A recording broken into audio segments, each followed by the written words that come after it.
just want to have a quick run through the 2013 perspective question and how you go about solving it. So first of all, you set up your plan, and when you work out the scale, you find out then that the edges of the pyramid are 80 by 80. This front portion here, the entrance, as they describe it in the question, we come in 20 and it's 40. This point is not given. I'll talk about that in a moment. So you set up your plan as directed in the question.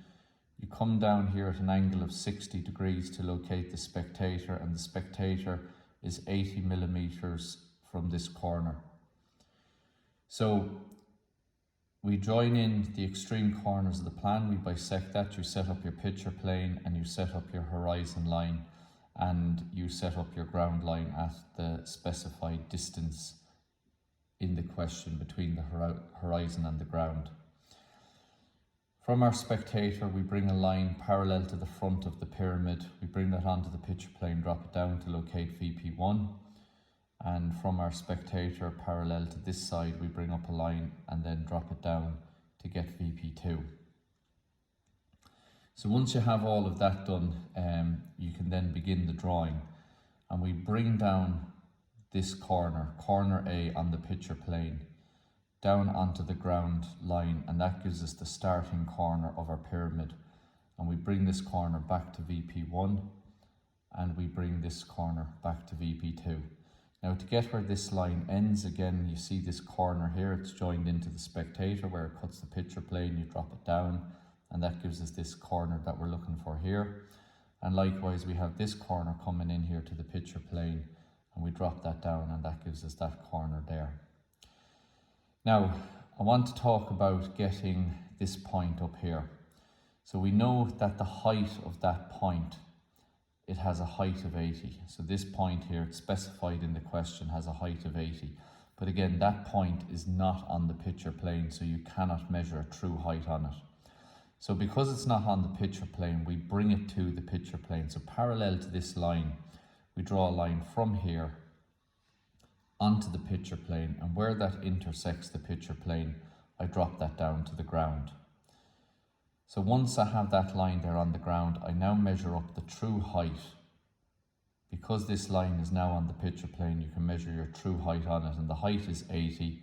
We mark that up there, and I bring that back then to VP2, that vanishing point over here. And then this is the point I'm looking for, so I join that into the spectator. Where it intersects the picture plane, I drop it down onto that line, and that gives me the point I'm looking for. And now I can converge all of these corners onto that. Now, I want to talk about the entrance here.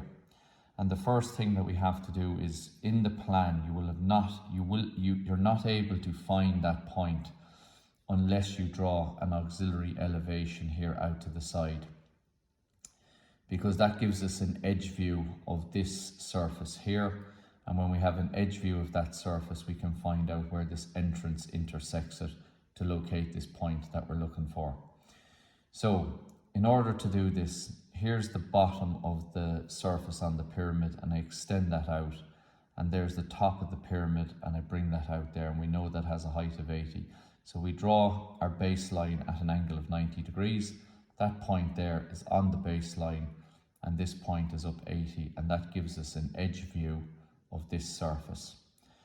Now in the question, you're told that the triangle has a base of 40, and the sides are rising at an angle of 40 degrees.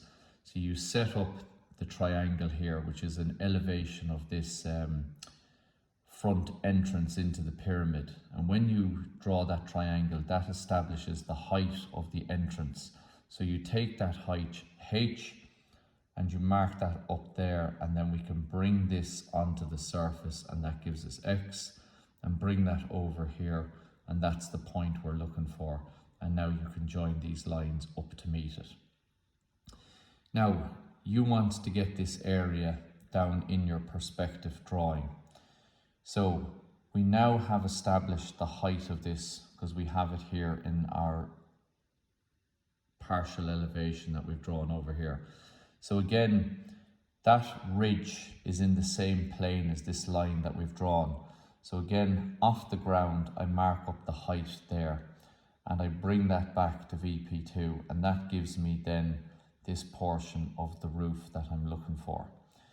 And these points here then again are joined into the spectator and drop down, and you can draw that area there, right? It should be self-explanatory. So that's the main points to note about that. Set up your plan, find your spectator, draw in the extreme corners, bisect it, set up your picture plane, horizon and ground line. Once you have that done, bring down this corner here, the corner A, bring it down, and that becomes the starting point of your perspective, and join that back to VP1 and VP2. In order to get this point here, extend a line onto the picture plane so you can measure true heights, drop it down onto the ground line and then measure up the height of 80 and bring it back to VP2. Then bring in this point into the spectator, drop it down, and there's the point in the pyramid. Then draw a partial elevation of the entrance, take the height of the entrance and apply it here to this auxiliary view so that you find this point where the entrance intersects that edge. Bring it into the plan and that will locate the point here that you require. And then after that, bring them down into this view. And as I said, you have the height of the entrance there, apply it to that line, and that will give you the position of this line when you bring down the information from the plan. So they're the main points in that question. Finish that for homework over the weekend.